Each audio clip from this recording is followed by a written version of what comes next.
Welcome to my channel.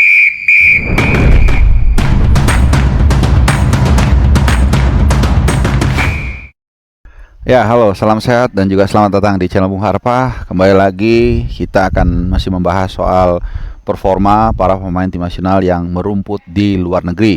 Kalau kemarin gue sempat mengangkat topik sangat spesifik soal Bang Jai atau Jai Itses dan juga Martin Paes yang didapuk menjadi kapten tim mereka masing-masing. Bang Jai tentu di Venezia dan juga Martin Paes bersama dengan Dallas FC. Kali ini gue akan membahas sisa para pemain tim nasional kita yang merumput di berbagai negara di luar negeri terutama, dan ada yang di Australia tentunya Rafael Strijk, ada yang di Thailand, ada yang di Eropa juga banyak, ada yang di Belgia, di Belanda, di Italia, Denmark, bahkan juga Inggris. Nah, kita akan awali ngobrol-ngobrol kita kali ini di edisi kali ini dari yang paling dekat dulu, yaitu Rafael Strijk yang kelihatannya agak sedikit declining dalam hal minute play.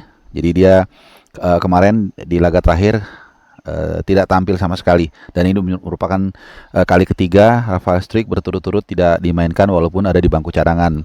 Ada sedikit penurunan, tapi kita berharap dia bisa kembali mendapatkan kepercayaan di turun ya bersama Brisbane Roar.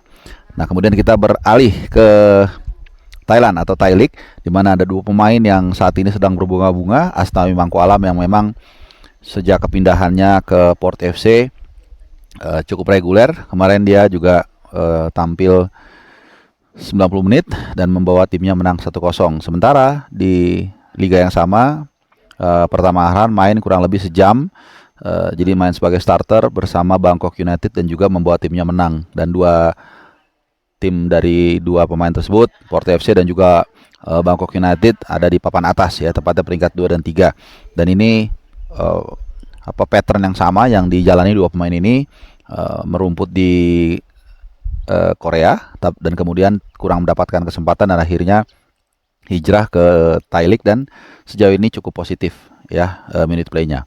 Nah, dari Thailand kita terbang ke Inggris dulu. Nah, di Inggris ini ada yang menarik karena Ole Romney pelan tapi pasti mulai mendapat kepercayaan dari Oxford United. Kemarin dia juga tampil selama kurang lebih 12 menit.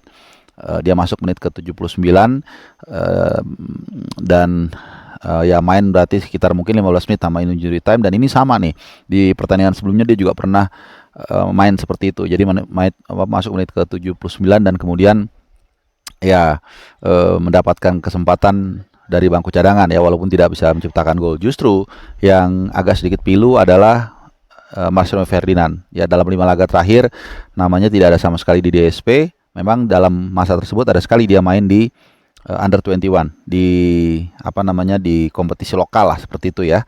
Tapi ya itu kan jauh ya dari pada kata yang ideal, di mana tim seniornya dia harusnya tembus juga untuk mendapatkan kesempatan. Nah, justru sebaliknya, jadi dia terakhir itu main makasih.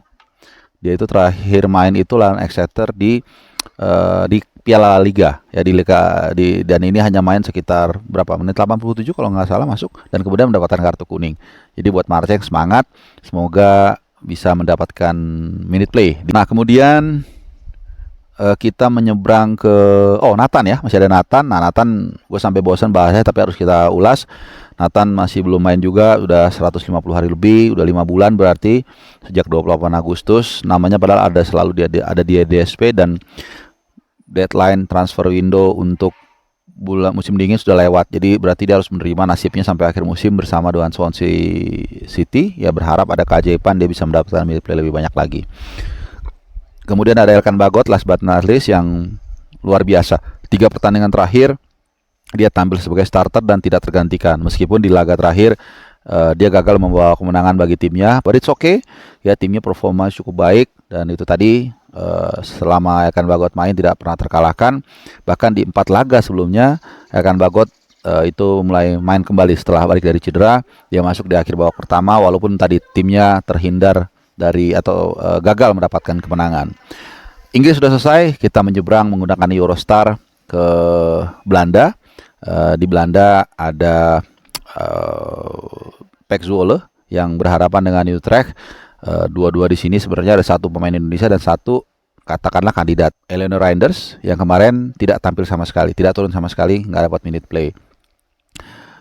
Tapi nggak apa-apa, timnya berhasil menahan tim papan atas Utrecht, dan perkembangan atau progres Pek Zwolle ini juga cukup baik, dan beberapa kali sebenarnya Eleanor Reinders mendapatkan minute play, tapi kemarin dia tidak tampil sama sekali. It's okay ya. Dan di sisi lain di Utrecht juga ada calon pemain Indonesia, itu Miliano Jonathans yang juga ada di DSP tapi tidak dimainkan. Jadi ini dua-duanya mengalami atau mendapatkan situasi yang sama ya, jadi tidak dimainkan.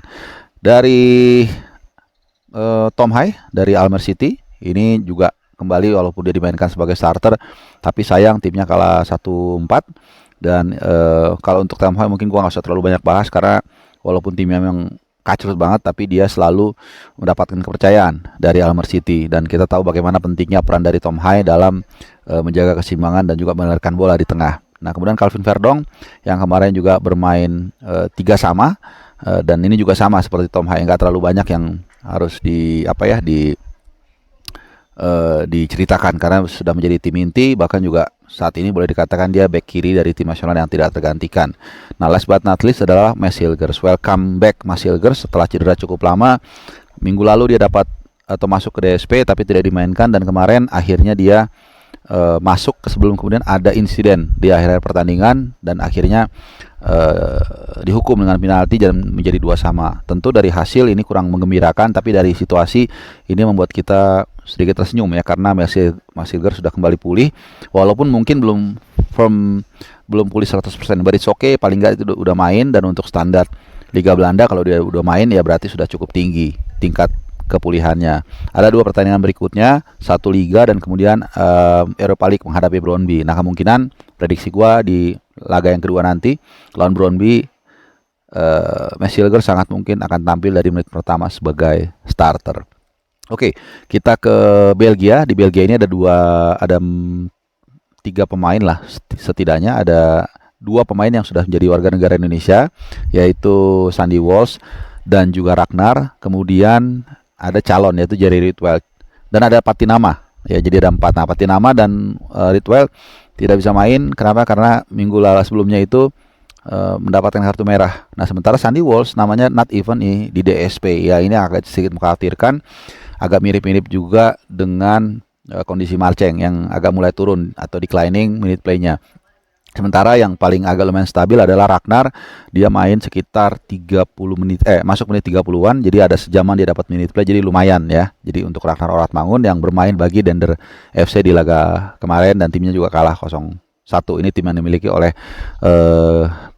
konglomerat sekaligus pecinta sepak bola mantan Esko dari Indonesia, itu Bang Sihar Sitorus. Nah, untuk Bang Gia sendiri gue nggak usah ulas, karena kemarin di satu segmen tertentu gue sudah ngulas secara full bagaimana dia, kemudian gue singgung sedikit aja ya kali ini, bagaimana dia mendapat kesempatan untuk menjadi kapten tim dari Venezia. Ini adalah pertama kali orang warga negara Indonesia, pemain bola asal Indonesia yang menjabat sebagai kapten tim di Serie A gitu. Kalau Kevin Dix sudah pernah ya di Denmark, tapi kita tahu saat ini Denmark belum bergulir ya, nanti sekitar seminggu atau 2 minggu lagi baru akan bergulir, karena biasanya kalau negara-negara Nordik itu liburnya cukup panjang, mengingat cuaca ekstrim di sana ya, di musim dingin yang sangat luar biasa gitu. Jadi puncak musim dingin di Eropa itu mulai dari Desember, Januari, bahkan sampai Februari. Jadi sekarang masih dingin-dinginnya nih, jadi sehingga mereka biasanya liburnya lama dan akan segera bergulir seminggu 2 minggu lagi. Nah, teman-teman semua, kira-kira itu aja, run up cepet aja, umum aja, itu yang udah gue kumpulkan data-datanya, mulai dari Australia, Thailand atau Thai League, sampai dengan bahkan juga Eropa dari berbagai negara, pemain kita yang merumput di sana, dan kita berharap mereka terus berkembang karirnya supaya bisa memberikan kontribusi bagi timnas Indonesia yang tentunya saat ini sedang berjuang. Di round 3 kita akan menghadapi Australia tanggal 20 Maret nanti, dan juga Bahrain selang 5 hari di Gelora Bung Karno. Terima kasih teman-teman semua yang sudah menyimak, dan seperti biasa gue berharap kalian dalam keadaan sehat, dalam keadaan happy, dan kita ketemu lagi di edisi yang berikutnya. Adios.